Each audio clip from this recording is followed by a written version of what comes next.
think I have 20 minutes before we pick our class. And don't mind the noise. Sorry. Uh, so let's start recapping today's Raw, shall we? So let me open the. Where is it? There you go. So the episode started with a segment of Miss TV, which where he interviewed his opponent for the night, which is Cody Rhodes. He talked about a lot of stuff, and then eventually talking about the possibility of a rematch between Cody and Seth Rollins, and then that's basically the point of the interview.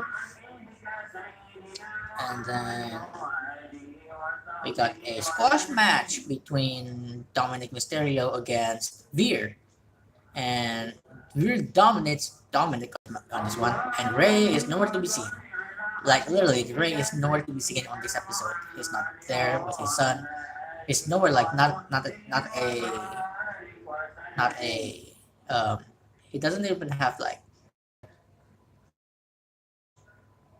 a single frame in this episode.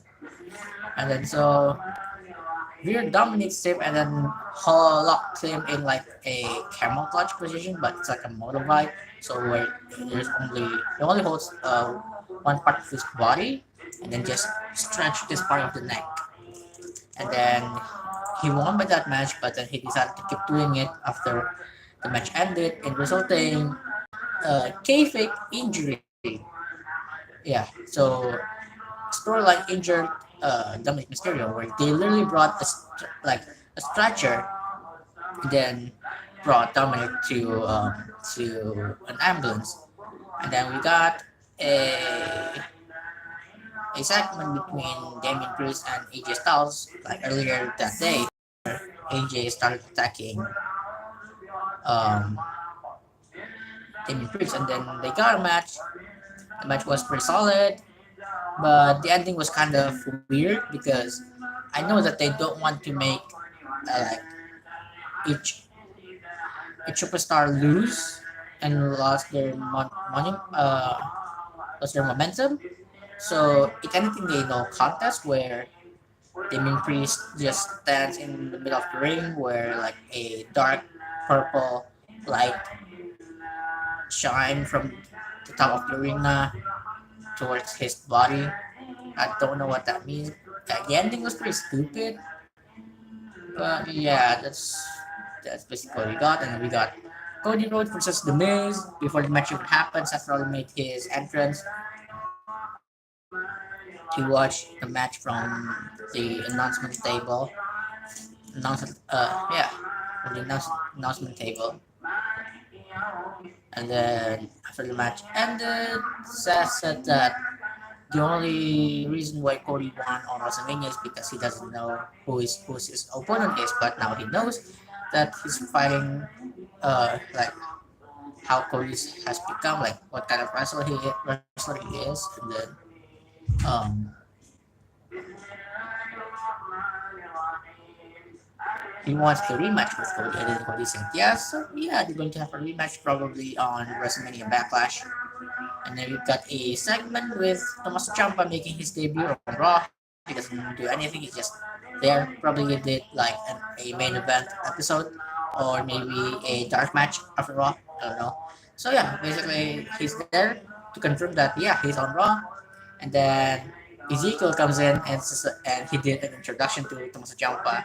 And then Kevin Owens came in and was like, "This is Ezekiel. It's Elias." But then Tommaso Ciampa just said, "No, there's Ezekiel, Elias's younger brother."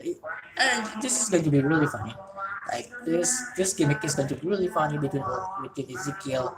We started to call him Ezekiel between Ezekiel and Kevin Owens. Ciampa literally did nothing tonight, and the next match is Liv Morgan versus Naomi. So it turns out there's a problem with Rhea Ripley. I don't know what's the problem is. So they scrapped the match between Rhea and Liv against Naomi and Sasha for the title. So they moved that match to next week. And yeah, Naomi versus Liv Morgan, and then Naomi won the match. And then we got a VIP launch segment where Bobby Lashley came out first to crash the party even before MVP and Homos made their entrance. So I don't know how to say about this segment. Yeah, you can just watch it on YouTube. It was pretty. It was a pretty good segment, but I cannot really express my words to it. It's not because it's really deep, but I just don't know how to explain it because there's just so much going on, and I don't know how to explain it in my words. So the segment happened, and then we got a 24/7 title segment where our Truth, Tozawa, and Reggie had a bachelor party where it's just the dudes, and then they decided to go to the female bachelor's party because Dana Brooke is in a vulnerable situation where anybody could just pin her for the title. And then we got a match between Bianca Belair and Zelina Vega, where the match is won by Bianca Belair. But before that, we got a segment backstage between Austin Theory, who is now named Theory, saying that had a conversation with Adam Pearce and Sonya Deville that he's going to have a US title shot against Finn Balor next week. And then KO came in and says that he wants a, a segment next week with Ezekiel where he's going to be put through a lie detector test, which is going to be a funny segment. I cannot wait for that. So yeah, like I said, the match is won by Bianca Belair, and then Sonya Deville comes into the ring and says that any thing that she's holding on her hand is a open contract where anybody who signed this contract will be fighting for the women's championship. So yeah, Bianca Belair said that cool with me. She's cool with that, and then Sonya attacked her, and then revealed that she will be the next challenger for the title. And yeah, this is abuse of power, and I don't know if she's going to be fully an active wrestler now, or she will stay be part of the authority. I don't know. So a female bachelor party segment. Nikki ASH is there, bringing a referee trying to pin um, Dana Brooke, but Tamina helped her. So there's this like some sort of friendship between Tozawa, R-Truth, Reggie, Dana Brooke, and Tamina, where they no longer battle for the title anymore. So R-Truth said that next week there will be a double wedding. Yeah, a double wedding, and it's going to be awesome. So the next match is RK Bro versus Alpha Academy, which won by RK Bro. The Usos made their entrance to Raw.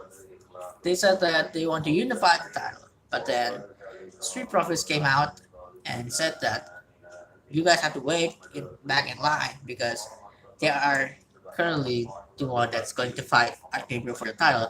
And then Randy was like, you know what?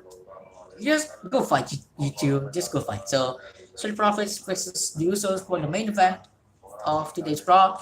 The match was pretty solid, which was won by the Usos, and then they had a moment where both team uh, raised their title, and then the Usos leave the ring, and then for some reason Angel Dawkins attacked Riddle from behind, sending both of the superstars outside of the ring, and then Motorsport is like wobbly, so Randy decided to give him an RKO. After giving him an RKO, he turns back and then got a double super kick by Usos. And the Usos lift both of the titles, saying that we are going to be the unified tag team champions.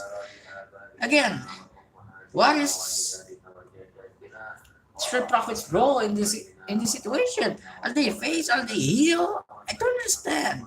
So yeah, I think that's probably it. That's all that thing that I want to say. Before we continue, I'm just going to say that there's been a couple of stuff that got me hooked into. For example, I just finished Assassin's Creed Revelations. The story was great, but it felt too short. And then the ending was confusing, and I'm not satisfied with it. I will make like a longer depth video about it, about how I feel about this game. Maybe, just maybe. And then I just started to read a specific manga. So maybe if you guys don't know, I'm a tokusatsu fan. Especially, I'm a fan of Kamen Rider. So I just went to my local bookstore and I found this Futo Detective, or in Japanese is Futo Tante, which is a manga series based on the Kamen Rider Double series. It had characters from that series, but they kind of um, re redesigned some of the characters because Philip does not have green hair in the series, but he has green hair here. We got some characters from the series, which is the main characters, like four of them, and some like characters, like some side characters from the series as well. And it's more on the detective story rather than the rider fighting monster stuff. So this is an interesting manga.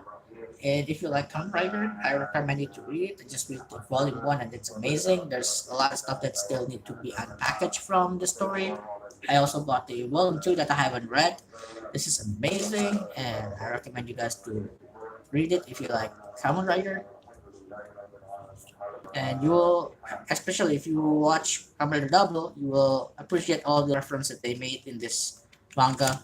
A lot of that I did not expect happen here, and I really enjoyed it. So I think that's basically it. If you like Kamen Rider or Tokusatsu or Kamen Rider Double, I recommend to read this manga, and I think that's about it.